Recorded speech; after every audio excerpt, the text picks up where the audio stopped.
안녕하세요. 세상을 이롭게 하는 일에 관심 많은 승무원쌤 김용숙입니다. 지금 한동훈 전 국민의힘 대표가 언제 정치를 재개할 것인가가 정치권의 초미의 관심사입니다.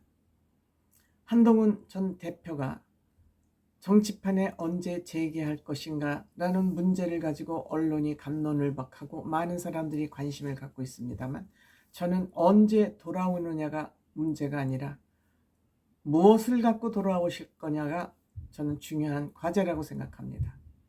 최근 언더 73 스튜디오라는 유튜브 채널을 개설을 했다고 그러는데, 짧은 시간 내에 만 몇천 명의 구독자가 생긴 것 같습니다.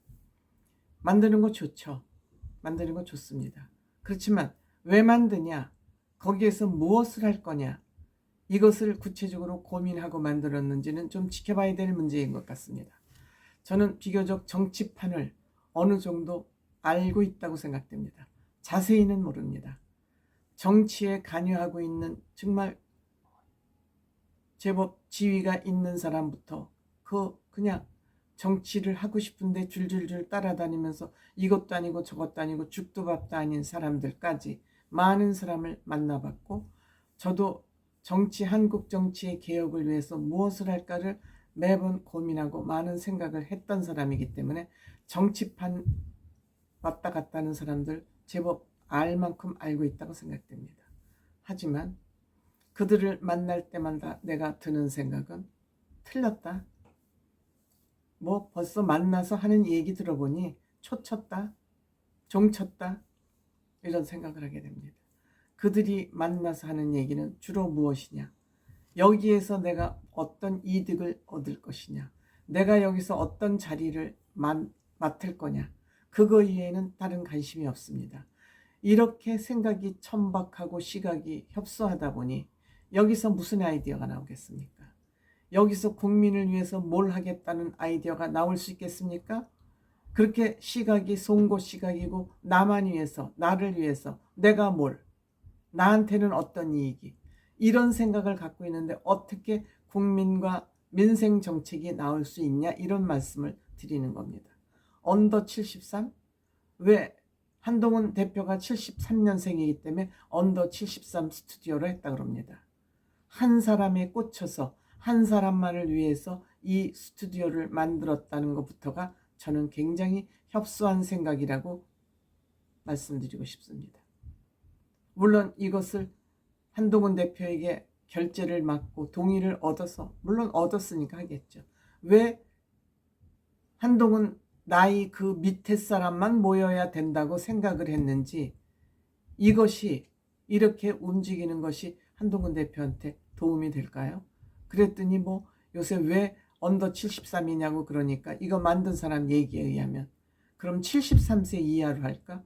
무슨 나이 가지고 이렇게 따질 게 없어서 나이만 가지고 따집니까?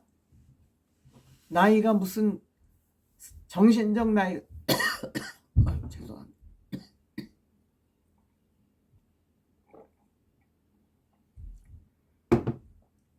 저는 이렇게 흥분하면 좀 열이 올라서 목이 맵니다. 죄송합니다. 정말 나이 타령하는 사람이야말로 실력 없는 사람이라고 생각합니다. 나이가 벼슬입니까? 뭐라고 얘기하면 너 몇 살이야? 지금은 나이가 의미가 없는 시대가 됐습니다.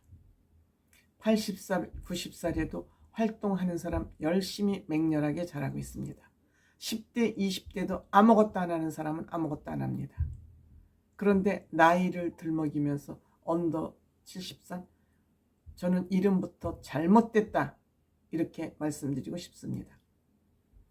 물론 여기에 김재섭이라는 강북에서 정말 어렵게 국회의원 배지를 단, 강북입니까? 도봉입니까? 도봉이죠?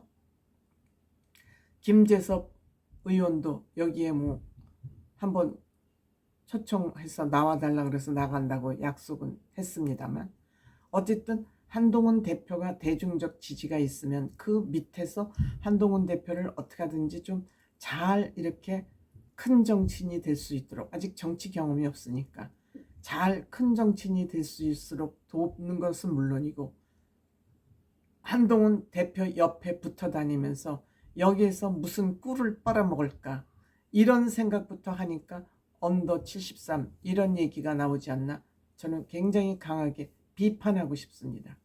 지금 국민의힘 대통령 후보 선출 기준은 당원 50%, 일반인 50%로 되어 있습니다. 물론 앞으로 이 룰을 당원 당규를 바꿀지는 모르겠지만 그럼에도 불구하고 윤석열 대통령이 한동훈 대표를 떨어뜨리려고 별 작전을 다 했습니다만 한동훈 대표는 63%라는 당원 일반인 50% 50%에서 63%라는 전폭적인 지지로 당대표가 됐었습니다.